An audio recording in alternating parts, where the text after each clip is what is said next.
Alright guys, welcome back to the channel. Today we're going to see if we can fire up this beast. Now there is a few things that need to be done first before I can just go and turn the key.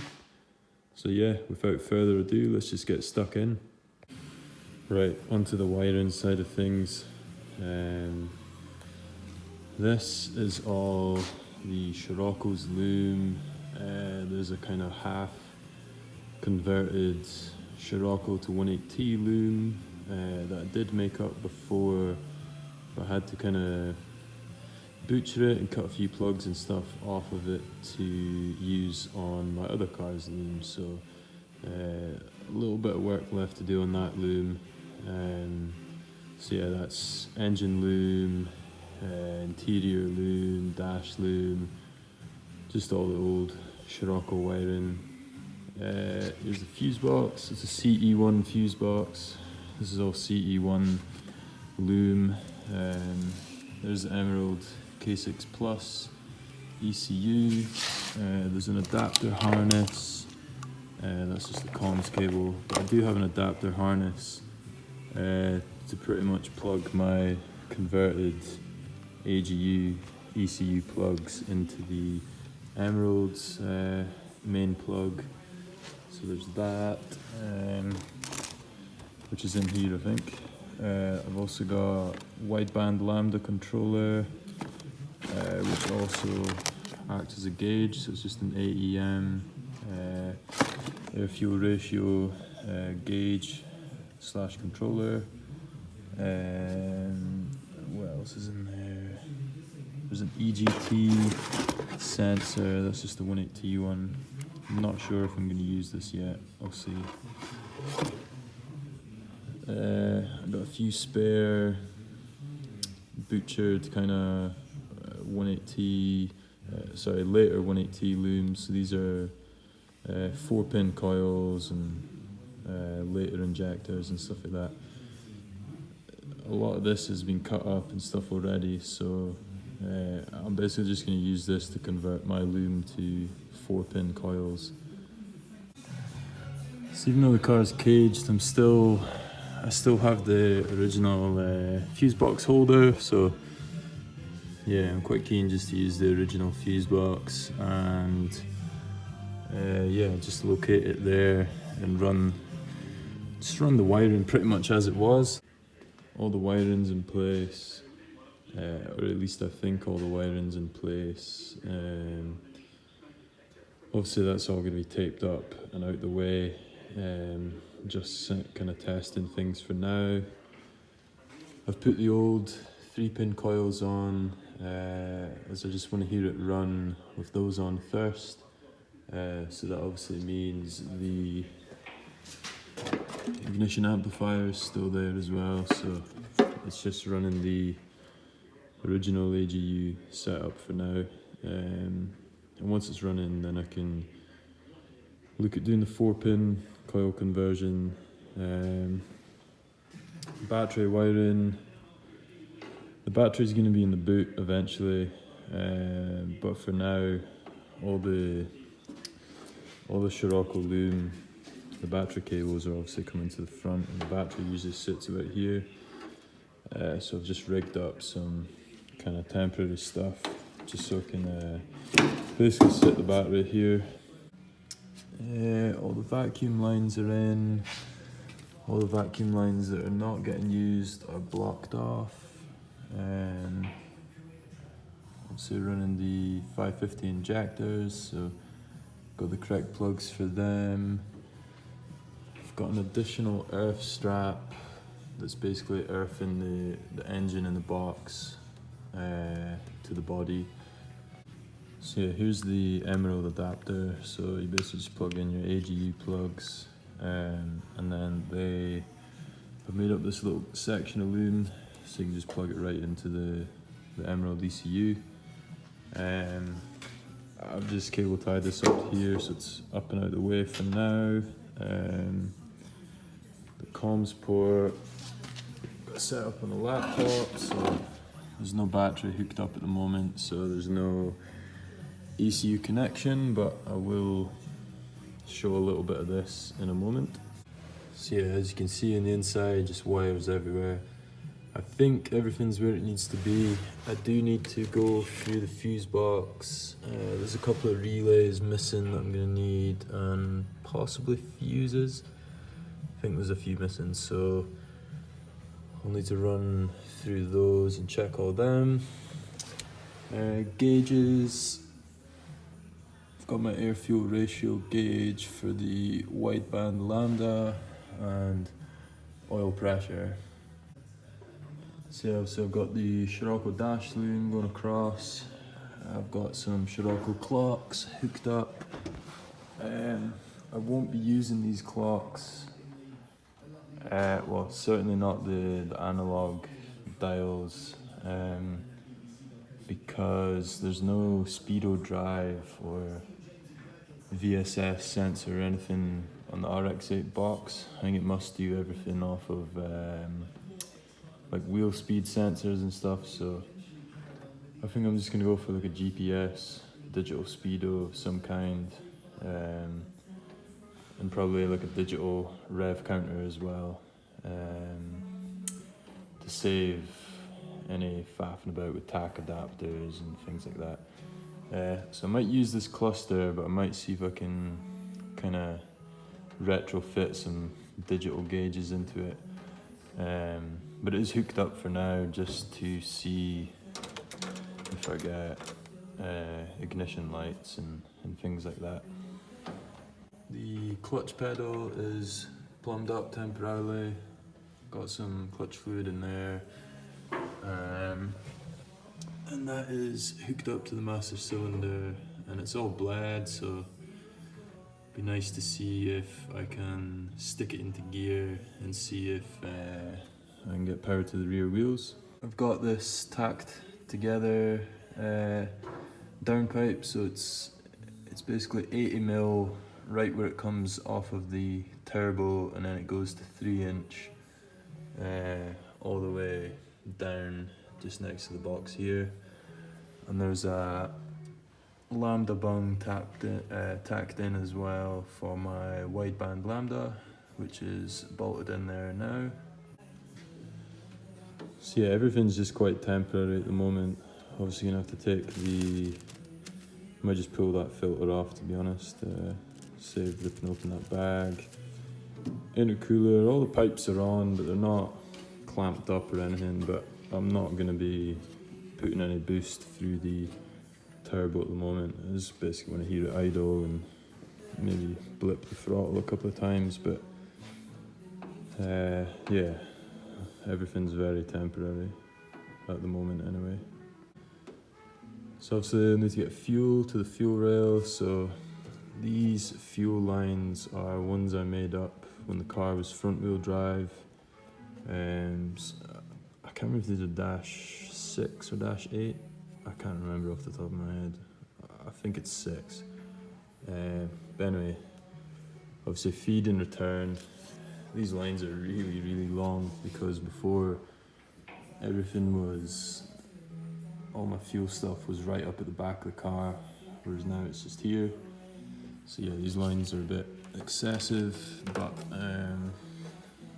as I said, just temporary for now, so I'll make up some shorter ones when I come to it.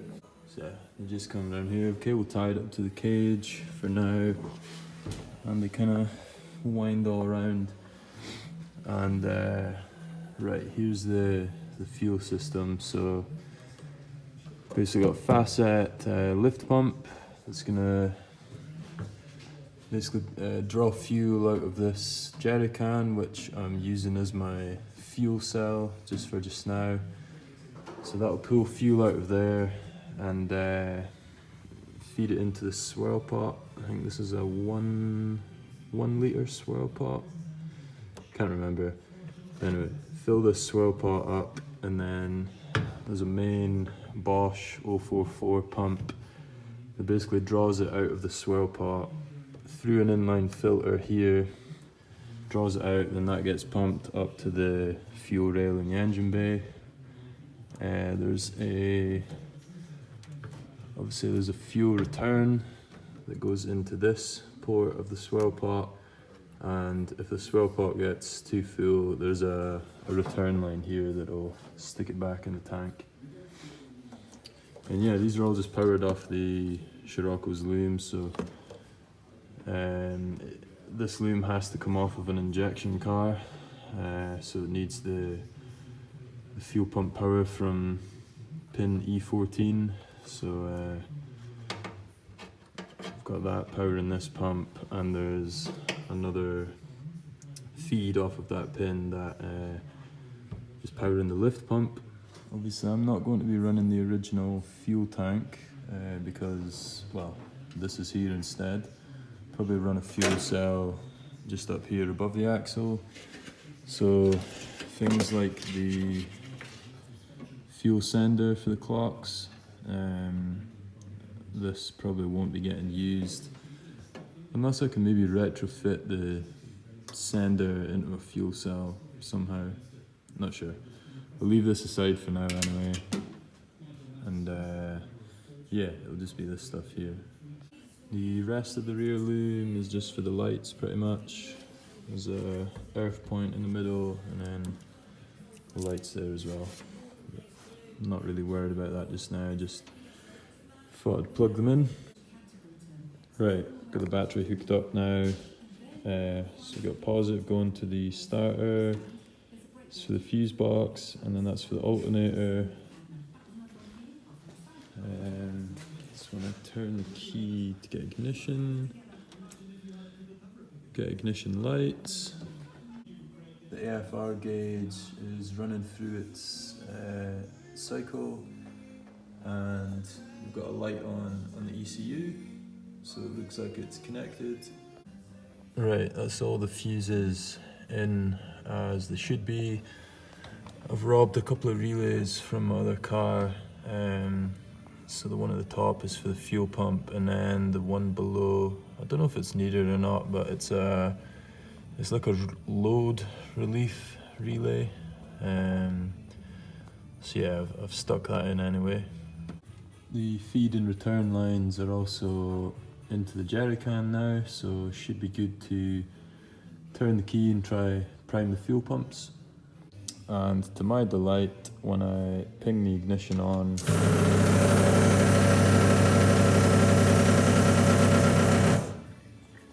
the fuel pumps prime as they should, which is awesome.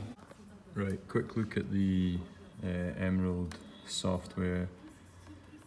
So you'll see when the ignition's on, the ECU connects, and I've loaded in the map that I had on this when it was front wheel drive, and I've made a couple of little tweaks, but it's much and such the same. So basically it's for a 4-bar fuel pressure regulator, 550cc injectors, KO4 turbo. I've had a look at the injector scaling map, so again 550cc at 4 bar. It says here max fuel flow for approximately 440, so that's good. That's a wee bit over what I'm aiming for. I'm probably aiming for mid 300s, maybe 350ish is what I'm aiming for pretty much.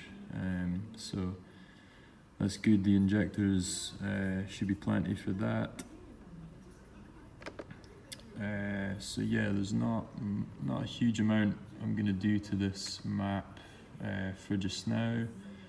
So I think I'll just go to this live adjustment screen, and yeah, I'll maybe check the throttle is opening and closing and is calibrated with this. And yeah, I think I'll just have a go at starting it and see what happens.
alive!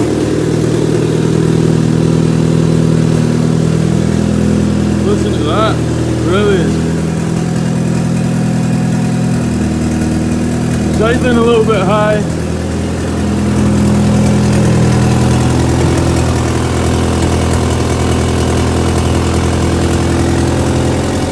This is really high.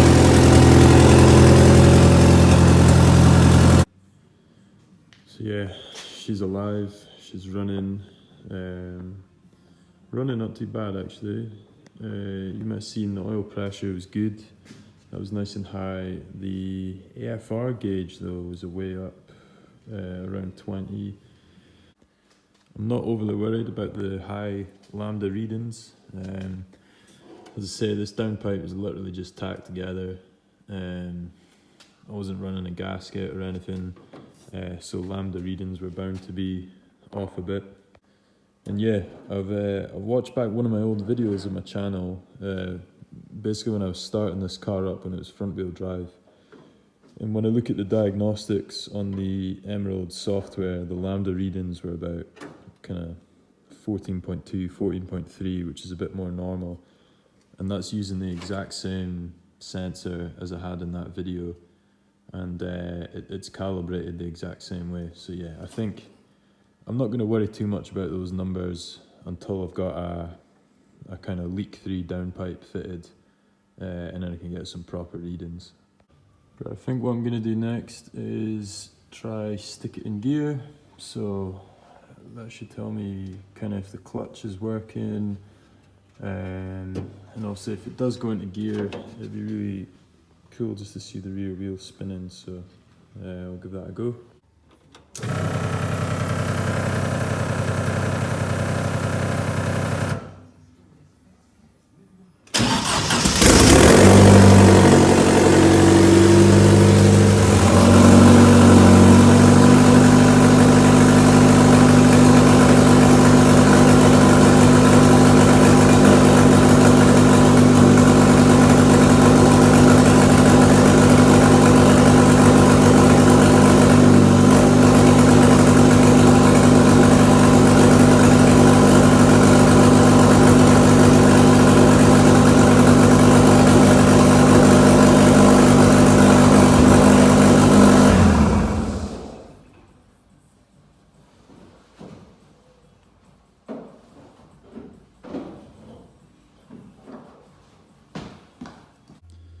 Yeah, that's awesome. Rear wheels are spinning.